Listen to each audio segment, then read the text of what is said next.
my thing is I'm not even that famous, man. There's so much better people to hate on. Do you even see it online? Do you ever catch yourself like looking or scrolling? I think it's unavoidable. It's also not people's fault. Like the way social media and YouTube works, like the algorithm works, it encourages hate. Yeah. You're gonna get more likes and more feedback when you hate. Can you sue people? Have you tried doing any of that? The internet's always gonna internet. There's nothing you can do to combat that. If you're gonna critique stand up, my fight picks or my football picks, all good. That's what the internet's for. Now if you're gonna go out there in defamation, like Brendan hits his kids or beats his wife, well then you got my attention, I'm gonna come after you. Hot breath. Yeah, that's the thing with this show. I've been doing it 7 years, and now it's like, okay, maybe it should make money. Type deal. You know, I 100%. flew out to LA to Hobbies record are cool, podcasts. But it'd be dope if you did this as a living, which you should. You're good at it, and you get good guests. Yeah. So there's no reason why this shouldn't be your, focal point. And then also as a comic, it's just a good way to, it's just all in the same ecosystem. Yeah. What would you say for like, what kind of advice would you have for this show? If I could selfishly for yours ask you, yeah, it's primarily right now super engaged in like the comedian community. Comedy fans aren't that aware of it yet, and like so the numbers reflect that. So I'm at a point, I flew out here to do podcasts. Where it's like, where's the ROI? How can we start making money back? I mean, how's the social media clips and stuff like that? How's the reels? Yeah, that's where I need to be consistent. You know what I mean? Get those out there, That's and then it's going to help. Because you can only do so much in what you're doing, but it helps. And I've never understood this when comics, whether they're on a show or they're on your podcast, when they don't blast out your stuff. Like it should be like we're a team. We all help each other out. Yeah. So like after you do a clip of this, I should blast it out. And then people are like, my fans are like, oh, what's this? And then look, oh, that's dope. That was a different interview or whatever. That was a fun interview. Yeah. And they go down the rabbit hole, and then it just builds. Okay. Whoever you have on, there's nothing worse than like, hey, man, you mind posting this? It's like, but I always like, whatever we do, food truck or whether it's finding the kid, whoever you have on, I'll let them know, hey, we're live, and I send them the clip. Up to them what they want to do with it. I won't be like, hey, make sure you post this, but I come from the place like, yeah, man, this is part of the gig. Like, you come on the show, like, part of this is, you scratch my back, I scratch yours. It's also just the right thing to do. Yeah. It's like comics. When I first came to LA and I started stand-up, they would send me the flyers. I'm like, oh, cool, and I'd always put it up. Always, I'd blast it either on the main page or on Twitter, especially on my story. And so many clubs were like, oh, thank you so much for posting the graphic that you're on the show. I'm like, yeah, why would? Who's not doing that? They're like, nobody. I'm like, oh, interesting. Why wouldn't you want to promote you're on a show? Like, comics like to save that stuff just for their tours or whatever. I'm like, who cares? I don't get it. Why is everyone so weird about this stuff? This show's all about comics helping comics. It's interviewed over 400 comedians on here all about comedy. So that's the spirit behind what we're doing. So maybe I do need to tap into that a little bit more, and that intention of wanting to interview someone and like celebrate their success and learn from it. Same thing when marketing it, of like, hey, let's all help each other do better and spread like the joy of comedy. You're a good dude, and obviously you've been doing comedy for a hot second in Atlanta, so it's like, like you doing well doesn't take away from insert, Bill Burr or insert me. It has nothing to do with it. Who cares? Yeah. There's enough pie for everybody. I don't get it. Yeah. Like the bigger your platform is, well, it's a home for comics. Like there's only a few podcasts that comics can go. I mean, don't get me wrong, there's a lot of podcasts, but if you become this hub for comics, great. It's another outlet where we don't have to bow down to this bullshit, major media conglomerate and jump into there where they dictate what you can say, what you can't. And they have Pfizer as a freaking, sponsor. It's like, that's what you guys want to promote? Yeah, all right, cool. Or you could get really big and then comics have a home to go to. Yeah, that's what I'm starting to picture it as. And we were talking before the show, as we were like talking about your studio, is I'm starting to picture it almost as like how Carson would like showcase comedian and their talents and put them in a good light and let them be funny and find new fans. I'm starting to feel this show was heading in that direction of me just interviewing comics, but also setting them up to succeed, and thinking of maybe putting a studio in Atlanta that is more like late night vibe, for lack of a better term. That'd be cool. But really, like, just go all in on that vision of, like, kind of Johnny Carson vibe. Yeah, that'd be dope. Like when you had Earthquake on recently, how was that interview? Just do you guys know each other? We reviewed his comedy special on our YouTube channel. His recent the one? The legendary one, yeah. Dude, it was like 14 laughs per minute, and he really enjoyed, like, how we went into the science of the special. He's such a good comic. Dude.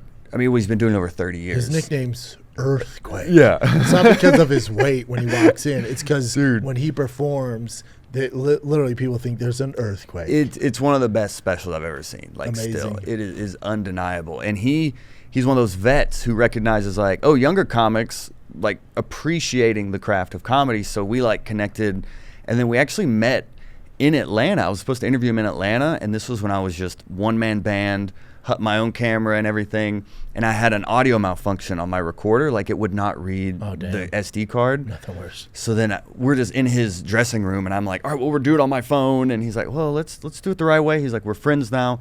We'll do it the right way. So then a few months later, we just connected, and I've been going back and forth with his publicist, and then we booked a date for me to be on his radio show and to also record the podcast in his studio. So it was just networking and just, I think, years of goodwill that a veteran's like, oh, I see this next generation. Let me help them out. Yep. No, yeah, and that's how it should be, man. Yeah. That's really how it should be.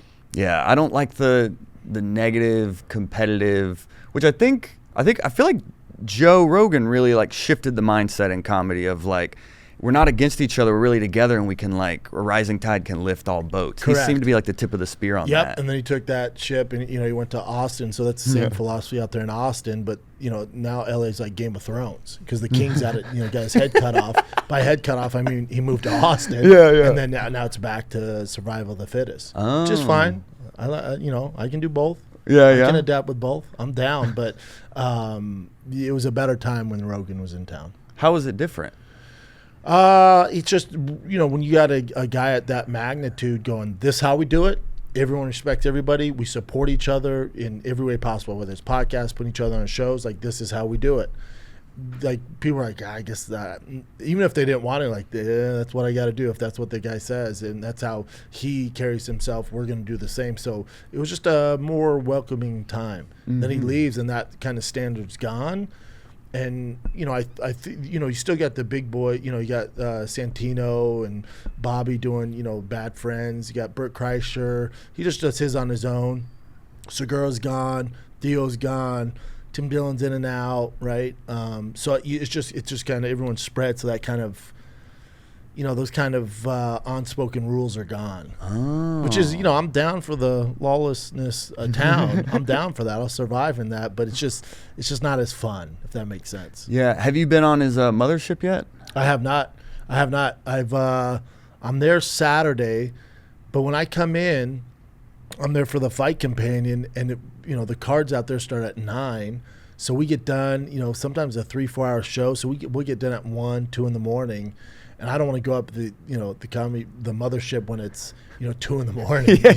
So we need to figure out the time where I'm not there doing shows. It's just tough with my schedule too. Like, don't get me wrong, I'd love to go there, love to perform, and we'll figure something out. But it's also, when Joe asks me, I'll be there. But it's tough with my schedule. Gotcha. It's tough with his schedule. It's tough, and he also doesn't book it. Adam Egett, who used to work at the store, books it, and Adam's my boy. So we just got to figure something out. That makes sense. But it's with kids, and it's just, I don't live the life of some of these comics, in their 30s or damn near 40s that don't have kids or don't have a wife, where, man, if I was younger, if it was, before my son came, I'd be on a plane out there on a Tuesday night and, having drinks off 6th Street and doing my thing. But now it takes a lot for me to leave. I don't care what it is, man. Yeah. I don't care what it is. Like me and Bert, when I was on his show, I had this conversation, Bert started crying, because Bert's the best in the world, man. He's the absolute best guy in the world. But, he tours different. He gets a tour bus. He's gone for, weeks, months at a time. And he did that even when his kids were young. And so I was asking about his movie, and this is before it came out. And he's like, hopefully with the, the Russia war, who knows, man, it kind of screws me over. I'm like, that's terrible, man. It's like your big break. Not that you need it. Everybody knows who you are. But when you make a movie about the machine store, this is a big deal. He's like, I know. And I'm like, how long were you out there? He's like, man, I was in wherever they shot in Russia. He's like, I don't know, like 4 or 5 months. I'm like, oh, that's insane. He's like, let me ask you this. I know you're a homebody and you got kids. If they asked you to do a movie, but you couldn't see your kids for 4, to 6 months, would you do it? I'm like, no, I wouldn't do it. He's like, you're telling me if they're like, hey, you can be Batman, but you can't have your kids for 6 months? I'm like, that's the difference between us, dude. It's just not. I've just gotten to this level. It's not a success level. Maybe it's a maturity level. Now nothing's worth missing the time. You leave for a week, and if you have a 2 or 3 year old, they're completely different, man. You're missing that stuff. It's just not. That's where I'm at, man. Yeah. And is that the motivation behind Thick Boy Studios? Is like, oh, let me just build something right down the road that I can kind of like. I mean, you're friends with Rob Dyrdek. That's basically what he's done. Like his office is right down the road. Correct. From him too. Is that like your mindset now? Yeah, I think so. Just everything's more convenient because when I was with Showtime for 6 years, we're in Santa Monica, but I still lived out here in the Valley, so I'd drive. Depending on traffic, at least an hour and a half every day there and back. It's talking about 2-3 hours. So I wasn't able to pick my kids up from school, drop them off. So it was just, one thing about running your own stuff. There's a lot of other things that I didn't anticipate happening when you're the captain of the ship. Because when I was at Showtime, I was the talent. I just showed up, did my thing. They took care of the staff, the booking, the cameras, I didn't no overhead. I was like, whatever, and they just paid me my salary, and I got out. That was an easier, simple life, man. It was a lot easier. And there's pros and cons because they're not coming out here. They're not going to move their operation out to Calabasas, but it's good and bad. The good is I can drop my kids off at school every day, pick them up. I don't miss baseball games. The bad is you have to be a boss. That's not what I signed up for. Even as an entrepreneur, like I don't have to fire people, talk to people about their salaries. Like I just want to show up and be silly with my friends and have a good time with these pods. But so heavy lies the crown with that stuff, man. It's good and bad. But life was much, much more simple. It was even more simple when I was fighting the UFC. My life was less stressful as a UFC fighter than it is now as a comic. Comedy, because UFC, you have one goal, whatever. Let's say your fight's December 15th or 16th. Okay, I have this camp. I know what to do in a camp. Show up. It's very black and white. Was it a success, win or lose? Great. But with comedy, it's like, you can be doing this for like 40 years, man. And so you gotta pace yourself when to work, how long, how long you want to be out. It's just a different animal, man. Yeah, but even in the MMA, like you were selling supplements door to door, and a friend was paying for your training. Correct. So it's like, that wasn't like a cakewalk either, It wasn't a cakewalk, but I also didn't. It's just your lifestyle changes. Back then all I had to worry about was myself. So it's like I don't care if the money comes through or someone screws me on payment. I don't care. When I have employees who are my friends who I care about, so they got to get paid. I got kids. They got tuition. I got a wife. I got a mortgage. Multiple mortgages. Cars. Yeah, cars. Yeah. Who's gonna pay for these skinny jeans, dude? And my shoe collection. Man. So it's just back then. It was like I didn't care, dude. It's much more simpler. You have 6 shows here. Is it 6 shows here? What do we got? Fire and the Kid, Golden Hour, Schaub Show, Food Truck, Calabasas Fight Companion, and then am I missing anything? We'll do the one-on-ones. Yeah, around 6. So it feels like you maybe have figured out like a framework or some sort of workflow to a successful show. Oh, I don't know. Maybe from an outsider's perspective, but the caveat to that, and me and Theo used to discuss this, is it better to do less, and so you're working less, so you have more free time to do what I don't know what Theo does during the day. I have no clue what he does during the day. Yeah, he does one show a week. I don't know. My thing is I'm addicted to work. I'm a workaholic, and I have to. It's a balance. I've met with experts how to deal with that, but I'm like a shark. If I stop moving, I'll die. So it's a problem. So you'll see I've built all these shows, I've done all this stuff, and I constantly want to work and do stand-up every night and multiple sets and multiple shows. But there has to be a balance. Is it better to do less and get all the views on just that, or spread it across 6 different shows and do a million different things, So I don't know if I figured out the formula. I don't know if I have. I think as I get older, like less is more. Theo told me that a long time ago. But that's what works for him. Because for Theo, he's like, I just don't like having to, do, prepare for shows, because I have to, especially Schaub show or the fight shows, I have to, research, do stuff like that. And then on King of the Sting, it was me and him. Like, that was a roast battle.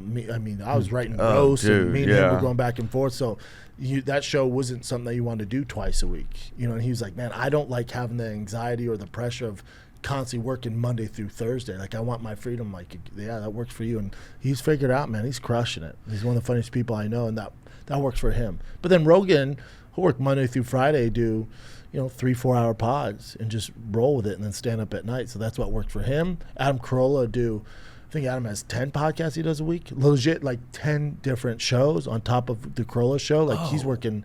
He has like a car show, Dr. Drew's show, the Adam Carolla show. He does all the stuff and stand up at night.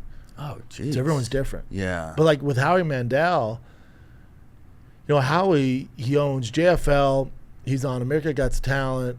He was on all those game shows before that. The guy, he's probably worth, I don't know, he's guessing here, $300-400 million. He asked me to go to his podcast studio. It's not far from here.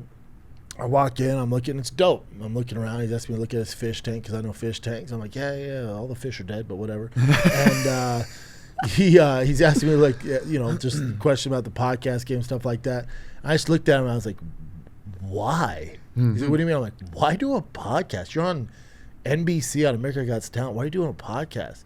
He's like, because, that's a season. So I shoot those seasons, I'm done, and I'm my stand-up. But he's like, with podcasts, I control the workflow. And he's like, and I have to work.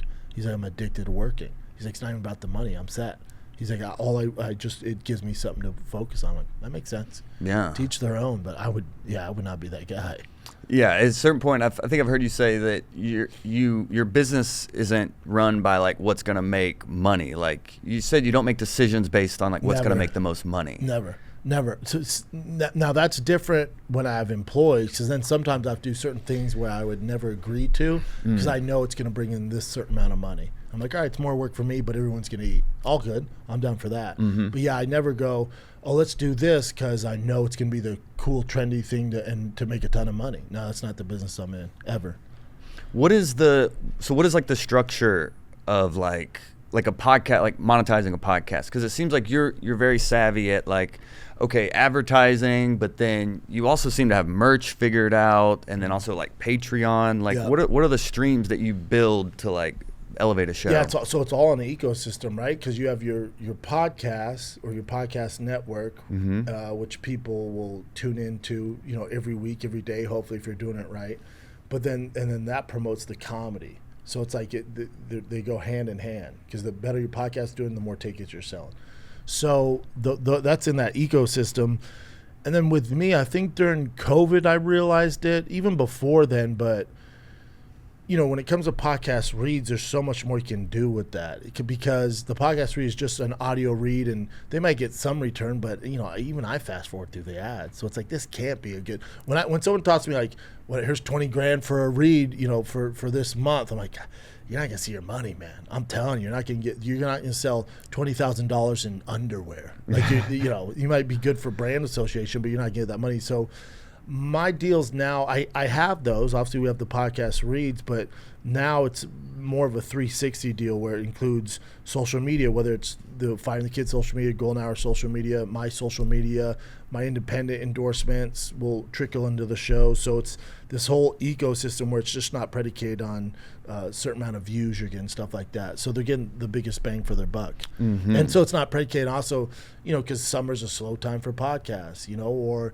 predicated on, we have this huge guest, let's make sure we do this. So it's just a way to kind of ride the waves where it's not these ups and downs, so that's. And then with the Patreon was interesting because some guys kill, like Tim Dillon kills it, Schulte kills it, right? There's certain guys who just crush on Patreon. I'm never been a big fan of the pay structure behind a paywall, and I think Theo's thing, and again, Theo doesn't get enough credit as far as business wise, because I gotta be careful how I say this just because of the stuff with contracts. But with King and the Sting, the show was blowing up. and we thought we deserved this much, and we were expecting this much, and that didn't come to fruition. So Theo's like, why are we letting this certain company sell things when we're not getting the money? Why don't we have the fan base, why don't we go behind the paywall, behind the Patreon? He's like, they'll rally. Maybe not everybody, but they'll rally. So we did that. So we decided to cut half and half. Again, that's not because we wanted to make all this money. It was because it was a way to secure our future in the show, going, let's not bank on them coming through and paying us. Mm-hmm. This, we can put in the time. It's a great show, and the fans support us. It was like, I don't know, $5. He's like, it's a cup of coffee at Starbucks. Hopefully, if people subscribe to that, then we don't have to we're not slaves to this system. And that was the thinking behind that. Mm-hmm. We still do the Patreon now with Golden Hour. It's just that, people get familiar with it, so you don't want to change. But the paywall is tough because there's so much free content out there. But the super fans, they're down for the ride. Like, those are your ride or dies. Whether it's a good show, bad, those are your ride or dies, I don't know. I'm seeking your guidance here, as like you've seemed to have figured out like the media side of this podcasting game, and now I'm looking to elevate this podcast really into a show. Yep. So I'm really looking to getting and I think that's something you have to do, because I think, we've been doing Fire and Kid for 12 years. When we started in Brian's Garage, you're at almost 13 years now. So when we started, everyone their gay aunt didn't have a podcast. Like, there's no level to entry. There's no barrier. So anybody can do it. People see the success of shows, whatever show you're into, and they go, I can talk, I can do that. So they do it. Doesn't mean it's to be successful. So now it's oversaturated. And especially in the past year, the podcast bubble burst. The Spotify deals, they lost their ass. Not on Rogan. They saved their ass on Rogan. They're lucky they signed Joseph Rogan. And Rogan and I will argue about this. I don't give a fuck. He got underpaid.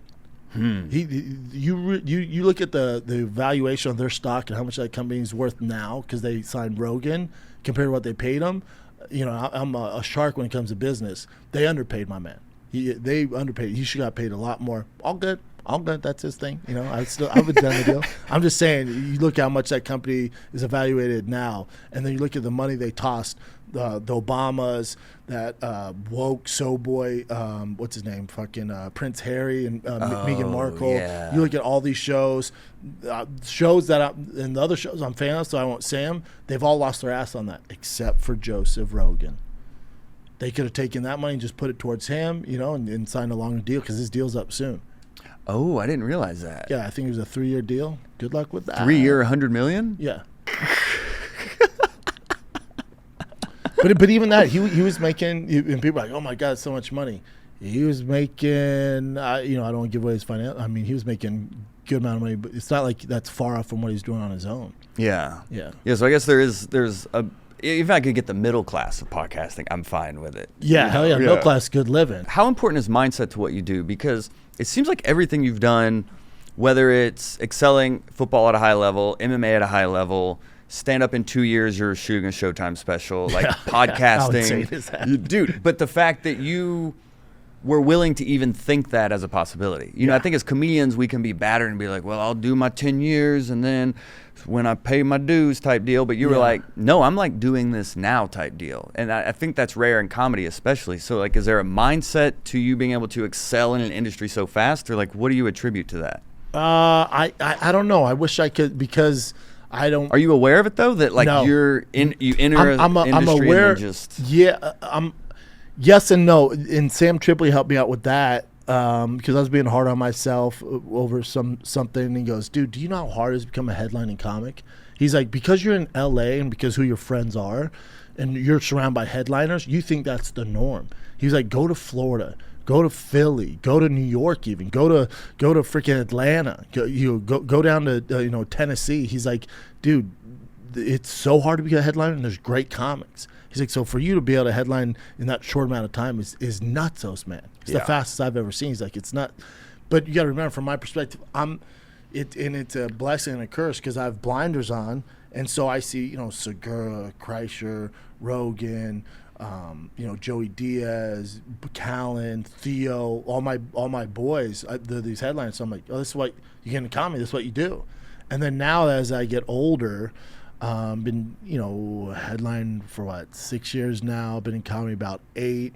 So it's like, as I get older, I'm like, oh, that's And I see these now. I don't bring a crew with me. I have the the clubs or the theaters book the local talent because I want to see, I want to see what's going on there. And there's some great comics. And so I'm like, oh, that makes sense. Yeah, now I get it. But you live and you learn. I learned the hardest way. The advice I would have for comics, like, learn from me, man, as far as there's no rush. You're going to see these comics posting clips on social media, and that's the trendy thing to do. And you see everyone's posting crowd work because they want to ruin their 15 minutes or 30 minutes or their special material. And you see all this crowd work. And I don't have the answer. Do something different. Everyone's doing that. Do something different. And also don't be in a rush to get that stuff out. Like, let it build. Like, for me, and I had advice from Rogan, from Brian, like, don't do a special yet. Wait. With my other special, with the Gringo Poppy, everyone's like, oh, I got 2 million views. Yeah, I would have waited on all of it. I would have waited till I got 10 years. And there's a reason they say that. So it's like, don't be in a rush. I know it's going to be tempting because you want to get it out there. You see all your friends doing or comics you look up to doing it. Don't be in a rush. Just wait, man. Just wait. There's no advantage to doing it early. There's absolutely zero advantage. So why didn't you wait? I didn't wait. That's a good question. It's tough. And, put yourself in my shoes. You're 2 years into comedy. Showtime comes to you, offers you this amount of money. More money than I ever made in the UFC, more money than I was making on a podcast, and offers you to do this hour that you've been doing, for 2 years. You're like, yeah, why not? Why not? And I was like, oh, this would be cool. People will realize I've only been doing it for 2 years. Fastest comic ever get a major network special. They're going to celebrate this. No, that's not how this works. What? No, they're not normal human beings. Nobody. No, that's not how it works. Yeah. They're gonna despise you for it. They're gonna hate you for it. I didn't see that coming. All good. I have big shoulders for a reason. I was built for this hate. It doesn't affect me, but I don't like it. And I wish I could change some things, but it is what it is. But I have thick skin, so I didn't see that coming. I was like, oh, really, you guys? Oh, okay. But then I put myself in their shoes, like, dude, that guy over there was doing it for 15 years, then got a network special. Like, yeah, man, he's not gonna like that. Of course, yeah. I get it. And I have no ill will towards any of those people. I get it. Yeah, you seem to be good at, like, just focusing on what you could control and not letting the negativity get to you. I mean, I have to. Otherwise, I drive my TRX off a freaking highway, off the PCH. Yeah, my TRX. I mean, it's a Dodge truck. It's not much of a flex. I didn't say like Lamborghini or nothing. It's still a truck. I'm a blue collar guy here. Yeah. Yeah. So what else you can do? Stop? Quit? No, that's not me. That's never gonna happen. But have you done anything to try to like suppress this or like get on top of it? Like, it's just there's nothing you can do. I mean, can you sue people? Have you tried doing any of that? No, I mean, we have a lawsuit with a guy who made like 3,000 videos. Again, if you're gonna critique stand up or my fight picks or my football picks, all good. That's what the internet's for. Now, if you're going to go out there and defamation, like, whatever, Brendan hits his kids or beats his wife, well, then you got my attention. I'm going to come after you. Oh, yeah, that game I don't play. And the guy's suffering from that. So that is whatever. But, the internet's always going to internet. There's nothing you can do to combat that. But, I'm in the business of likability. So when I go on the road, I think, too, for younger comics or people getting into this, you think that the internet, through all the comments or whatever it is real. It's not real, man. I make a business off likability. I have, 10 endorsement deals. That's how I pay my bills. I have 10 endorsement deals. And this isn't a flex. It's just showing you that, right. I'm more loved than I am liked. I go to a coffee shop. I was just with my brother. I can't go anywhere without meeting nice people, man, who love what I do. And then also I sell tickets on the road. That's how else I pay my mortgage, So that stuff is real. That's attainable. I see and meet those people. So I think that's what helps me navigate through all the darkness. So do you even see it online? Do you ever catch yourself like looking or scrolling? Oh, I think it's unavoidable, especially now. I run all my stuff again. So it's like, you won't see me like going through YouTube comments or going through Instagram comments. I'll post and ghost, but then I'll go on my friends' walls and stuff and say what's up, or like their stuff. So I see what's going on. But for the most part, I post in ghosts because whether it's good or bad, it's not. It's either the good ones like, oh, that's cool. The bad ones, it could ruin your day. Yeah, dude. Because even like for this show, like when I've been recording on my own, like I'll have to make sure the recorder's going and look at the camera to make sure the camera's going in the middle of the interview. And people will roast me in the comments like, "Stop looking at the camera, Michael, Sarah." They'll say stuff like that. So even like those little comments, I'm just like, "Oh, I'm just trying to do something here." I'm trying, man. But now sometimes there might be some sort of benefit from it if they're like, "Hey, man," but it's just about their delivery. If they're like, hey, it's distracting when you do this on the pod. Like, okay, that makes sense. I can work on that and stop doing that. But like for the longest, I had a problem interrupting. It was just my nature. I interrupt people. Like, man, you interrupt too much. Good. All right, good note. But when it's and that's why they just don't know the delivery. Yeah. Okay, cool. Well, I appreciate you talking about that because it's something. As a comedian myself, and seeing your career and how quickly everything's happened and just seeing the backlash of everything, I'm just like looking at it as a comedian, like, I mean, it seemed like this is a guy who's just like built his own thing and built just his trying own to do my thing. Like, I don't get it. So that's what, even in researching you for this interview, I'm like looking at stuff and I'm just like, I don't know the context for this. They need a villain, but when you look at, especially in comedy, like you know Matt Rife at all? For sure. Yeah, Matt's a great kid. Yeah, I've known him since teenager. Yeah, exactly. Me too. So he's just such a good person. And you look at the hate he's getting. He'll address some of it. He'll talk about it. But people hate success. And I'm not even remotely close to what Matt's doing. I mean, not even remotely. But you look at Drake. Drake releases an album. It's also not people's fault. Like there's a lot of the people are going through stuff, and maybe one of their outlets is to focus on whoever. My thing is, I'm not even that famous, man. There's so much better people to hate on that are going to give you content. I mean, I guess because I do so many shows, so like, man, at least we know Monday through Wednesday, this guy's going to release videos we can hate on. Man, there's way, true. Yeah. There's way better podcasters or comics out there to hate on that are going to give you good material, but I'm not the guy, So, but there's literally nothing. It is what it is, But you see it, with Matt Rife. I'll hear comics when I'm the green room make comments about it. I'm like, yeah. He made like $15 million in 2 days selling out his tour for 2 years. Like, you think he gives a flying fuck? You guys should be celebrating this. Yeah. You guys should be like, holy shit, that's attainable? Oh, wow. And he's only been doing it how long? It's like, man, take inspiration from that. And the reason your mindset of bringing it, because it's easier to destroy than to create. That's why they do it. It's a sheep mentality, destroy than to create. Creating's fucking tough. Even if you do it and it doesn't go over well, all good. At least you're taking a swing. Those people that are doing this stuff, bringing down Matt Rife or Drake or me or whoever, they're not taking any swings. Think about that. They're not doing anything. Yeah, they're just reacting to people creating. You're reacting to my creativity. Okay. Do you? Yeah. So when you have that in your mind, do you create with like more hesitation now, never, or it's just never? I'm not the guy. I was built for it. Yeah. No, never. And I know when you were in MMA, you had like mindset coaches and things like that. So like, what did you learn? Since I was a kid, it was like this though. Oh yeah. Yeah, since I was a kid. I mean, even playing football at a young age, playing football at a high level, it's just it just comes with the territory. You can't please everybody. So what do you do to stay, I guess, just like Teflon? Like, is it self-talk? Do you have any like techniques? Work. Yeah. Just keep working. Keep working.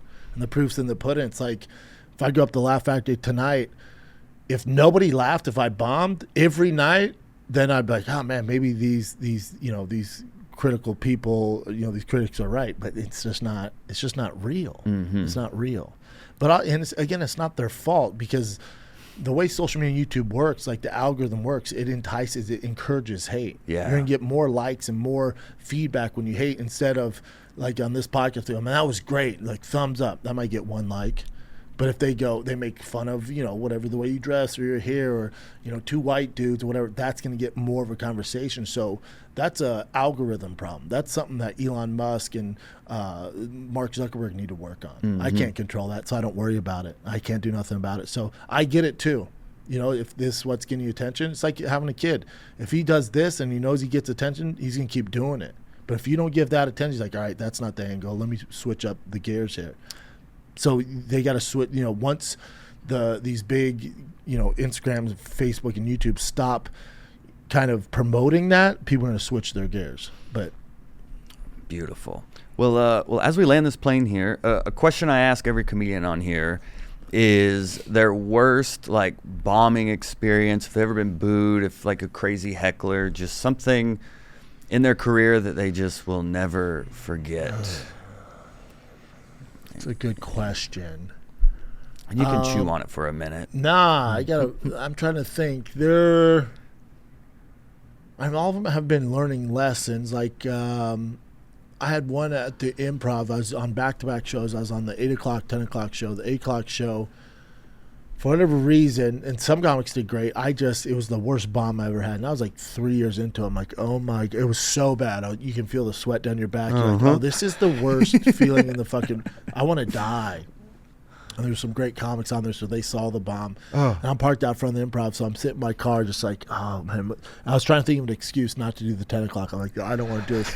And Chris D'Elia walks by. This is like 9 years ago. And he's like, what are you doing? It was like 5 minutes before the show. I'm like, I'm trying to think of an excuse. Like, maybe I'll tell him I'm sick or whatever. And I'm just sitting there with my head in my hands like this. And then Chris knocks in and he goes, what the hell are you doing? I'm like, dude, I ate shit that last show. I don't want to go back in there. He goes, no, you're going back. This is what we do. This is what we do. Yeah. No, hell no. He's like, this is what we do, man. You threw an interception, get back out there. I'm like, oh, you're right. And I got back out there. I've also learned, I think before, when I was first starting, I'd look at the lineup and see where they put me, and I'd be like, oh, man, that guy's a killer. This can be so tough after. I do not care now. I think whoever it is, like, you can ride the wave, and also it restarts every comic. Like, you don't have to worry about that guy. You want him to crush him for you. If he bombs, it's you have to dig it out of a hole. The crowd's like, oh, here we go. Yeah. So I'm not worried about that anymore. I think that just comes with experience. Like I literally, I'll just ask, hey, give me a time. I used to ask, all right, who's up before, who's up after. Now it's like, what time? Because I don't worry about that. That's a weird mentality to have. Like, it doesn't matter. If that guy crush, you can crush. It doesn't take away. There's not just a finite number of laughs in the crowd. It doesn't matter. Do your thing, So that show was after you had released your special as well. Oh, yeah. So you'd release Showtime special, and then you're at the Improv in front of all these famous comics. And yeah, it's a tough one, man. Tough one, dude. Chris, like, what the hell are you doing? I was like trying to figure out how to get out of here. Yeah, that's why I was asked that question, because every comic at every level has bombed multiple times. You have to, yeah. Yeah, that's part of it. I have a ton. I was in Kentucky, and I had this bit about probably sucking dick or something like that. Yeah. I'm sure. One of the classics. One of the old throwback classics. And these two guys in front of me, decked out head to toe, thick boy gear. Even it was weird for me, like, take it easy on the gear. Decked out in the front, and they just had too much to drink and probably doing drugs too. And they were having fun at first, and when I got into that dick part, they're like, nah, man. I could hear them go, nah, man. Hell no. Enough with this gay shit. I'm like, what? So I keep going. And he goes, hell no. And they stand up. I'm like, what is happening right now? And he's like, enough about this gay talk, man. Not around here. I'm like, oh, shit. So you know how I know you're gay? And, dude, furious. But then the crowd rallied. Ooh, they're just drowning him out. And I'm like, fellas, you can stay, but I don't think they want you to stay. You guys want me to stay? And they're all, no. I'm like, you guys got to go, man. So, yeah, there's been some weird times. Yeah, that's all. But it's so much fun. Yeah. No matter what, it's always fun. Yeah. We've had a guy in Spokane, which I'm in Spokane September 21st to the 23rd this month. Last time we were there, we had this homeless dude break into the green room and throw a glass bottle, and he had a sword. And he threw a glass bottle. It broke, hit my buddy Justin on Instagram, hit him in the head, sliced his head open a little bit, and he had a sword. And I was like, oh shit, because I watch too much murder docs and all that. I'm up to date on the mass shootings, so in my head I'm like, oh, terror level 5 here. So I'm trying to get this before the show. So I'm trying getting the guys, my brothers with me, David, Luke, we're all running. And I don't know if you've ever been at Spokane. There's like 3 doors. Like, it's like that It movie. Remember they open one door, open another door. It's like that. I'm like, and the door's locked. I'm like trying to do it, and won't lock. So I'm just like, fuck it. So I just freaking full blown bam, break the door down, run out, but it's to the stage. So it's to the stage. No. So I'm like, and we walk down, the whole crowd just sitting there like, and we're like, sorry. I go, there. Don't be alarmed. No, you should be alarmed. But there's a guy with a sword. I don't know if he's headed this way. And everyone's like, what? So we walk through the crowd. It's my brother, who's not small, David Lucas, who's a giant, me, Justin, and there's like, and I think Chappelle Lacey. So it's like big dudes all walking. I hear one dude go, "Damn, look like a football team with this motherfucker." Yeah, it's been some wild times, man. Amazing, dude. Yeah. Well, as we end this, do you have any closing advice for comics out there? Don't stop. Mm-hmm. Yeah, don't stop. You stop, they win.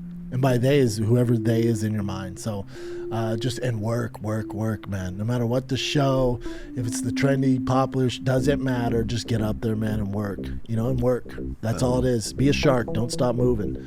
I'm exhausted, so I don't know if that's good advice. I'll probably die early, but don't stop. Well, Brendan Schaub, thanks for being on Hot Thank Breath, you, brother. man. I Appreciate it, man. Yeah.